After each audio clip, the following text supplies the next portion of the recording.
Ready? उत्तम पदासन। आ आसन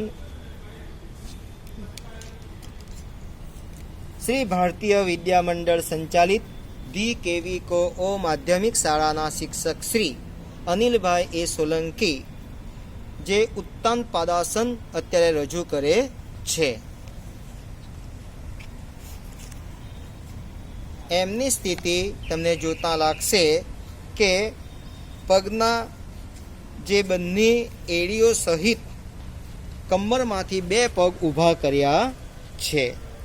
એમના ફાયદા છે, પાચન ક્રિયામાં સુધારો થાય છે, પગની માંસપેશી મજબૂત બને છે, નાભી સંબંધિત તકલીફ માટે આ આસન ઉપયોગી છે, સમાન પ્રાણ સ્થિતિ થાય છે.